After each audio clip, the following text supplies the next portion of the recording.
Good morning student, welcome to e class. बच्चों, आज हम संस्कृत का पाठ 13 मातृभूमि पढ़ेंगे। मातृभूमि का अर्थ है जन्मभूमि। जन्मभूमि जहाँ हम आपने जन्म लिया है उस भूमि को जन्मभूमि कहते हैं। किसी भी बच्चे को अपनी जन्मभूमि से एक विशेष लगाव होता है। वो पूरे जहान में घूमता है लेकिन उसे असली सुख, आनंद और आराम अपनी जन्मभूमि पर ही मिलता है। और हम सबकी जन्मभूमि कौन है? हम सबकी जन्मभूमि है भारत। ठीक है, हमने भारत में जन्म लिया है। तो चलिए, इस पाठ में श्लोक हैं और हम मातृभूमि से संबंधित श्लोक पढ़ते हैं। माता भूमौ पित्रो अहम पृथ्वीया। कहते हैं कि भूमि माता है और मैं पृथ्वी का पुत्र हूँ। माता क्यों है भूमि? क्योंकि भूमि अनाज देके हम सबका पालन पोषण करती है। और जब हम चलना सीखते हैं तो हम कहाँ गिरते हैं? धरती की गोद में, धरती पर ही गिरते हैं। तो क्या करती है धरती? हमें संभाल लेती है। इसलिए भूमि माता है।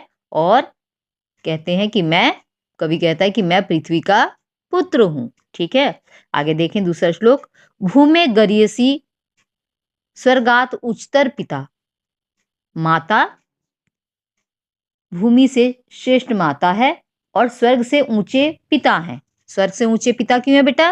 क्योंकि जो भी इच्छाएं होती है हमारी, वह कौन पूरा करता है? वो कल्पतरु की तरह हमारे पिता पूरा करते हैं। और माता जो है, माता से भी श्रेष्ठ जन्मभूमि को बताया गया है क्योंकि वो हमारा भी पालन पोषण करती है और हमारी माता जो है उनका भी पालन पोषण करती है। जननी जन्मभूमिश्च स्वर्गादिपि गरियसी। इसलिए क्या है?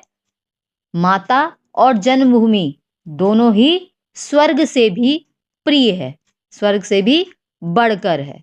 बढ़कर क्यों है? कि दोनों से ही एक बच्चे को सब कुछ प्राप्त होता है। ठीक है, अब तीसरा श्लोक देखें। उत्तरम यत समुद्रस्य हिमाद्रेश्चैव दक्षिणम।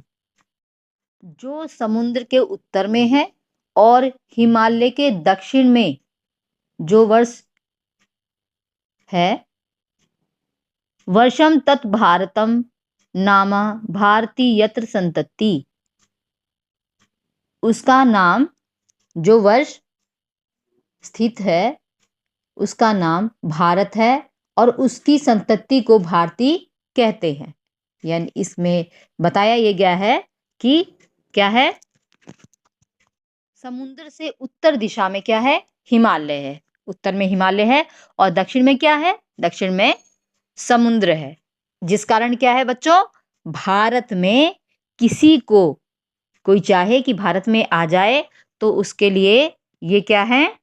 प्रहरी हैं और उसे क्या करते हैं? ये आने से रोकते हैं क्योंकि हिमालय पर बर्फ पड़ी रहती है, यहाँ पर आना संभव नहीं है और समुद्र को लांघकर किसी के लिए भी भारत में प्रवेश करना आसान नहीं है। तो ये दोनों ही भारत के रक्षक हैं और ऐसे सुरक्षित और ऐसी अच्छी जगह में हम रहते हैं और हमने भारत में जन्म लिया है। इसलिए क्या कहलाते हैं हम भारतीय कहलाते हैं, भारतीय कहलाते हैं। ठीक है, तो यहाँ तक आपको मैंने श्लोक पढ़ा दिया है, यहाँ तक याद करें और उसके बाद बाकी बाद की क्लास में होगी। Okay, thank you.